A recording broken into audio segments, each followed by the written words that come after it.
మాపై ఇక్కడ కూర్చున్నటువంటి ఎంపీలము 8 మంది ఎంపీలపై గతంలో సస్పెన్షన్ అంటే ఎప్పుడైతే ఈ సెషన్ స్టార్ట్ అయిందో ఈ సెషన్ వరకు సస్పెన్షన్ చేయడం జరిగింది. సస్పెన్షన్ కి కారణం కూడా దేశ ప్రజలు ఆ రోజు తెలుసు. ఎందుకంటే రాహుల్ గాంధీ గారిని మాట్లాడనీయకుండా ప్రెసిడెన్షియల్ స్పీచ్ మీద ఆయన మైక్ కట్ చేయడం వల్లనే మేము స్పీకర్ దగ్గరికి పోవడం జరిగింది. ఈ రోజు అవిశ్వాస తీర్మానం పెట్టడం జరిగింది స్పీకర్ మీద. ఎందుకంటే స్పీకర్ అనే వ్యక్తి హౌస్ లో అందరినీ సరి సమానంగా చూడాల్సిన అవసరం ఉంది, అందరికీ సరైన అవకాశం ఇవ్వాల్సిన అవసరం ఉంది.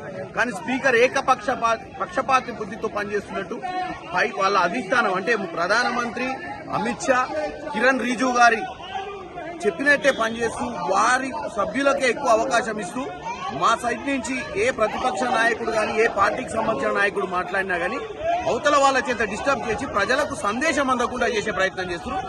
ఈ రోజు ఈ బ్రేక్ తర్వాత రెండో రోజు కూడా మేము ఇక్కడ మకర్ ద్వార్ దగ్గర ధర్నా చేస్తున్నాం.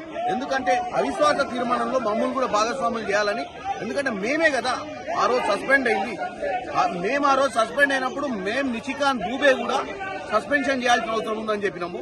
అనురాగ్ ఠాకూర్ ని కూడా సస్పెన్షన్ చేయాలని చెప్పినాము. కానీ స్పీకర్ ఎట్టి నిర్ణయాలు కూడా తీసుకోలేదు. కేవలం కాంగ్రెస్ పార్టీ, కమ్యూనిస్ట్ పార్టీ సభ్యులు 8 మందినే సస్పెండ్ చేయడం జరిగింది. కాబట్టి ఆ రోజు ఇంకొక విషయం ఏంటంటే మహిళా సభ్యులు ప్రధానమంత్రిని అటాక్ చేస్తారు అని చెప్పి, దాడి చేస్తారని చెప్పి ఆయన మాట్లాడటం విడ్డూరంగా ఉంది. ఒక స్పీకర్ పదవిలో ఉండి ఒక స్పోక్స్ పర్సన్ పదవి చేస్తున్నట్టుగా కనపడుతుంది. కాబట్టి మా యొక్క ధర్నా ఇంకా కంటిన్యూ అవుతుంది.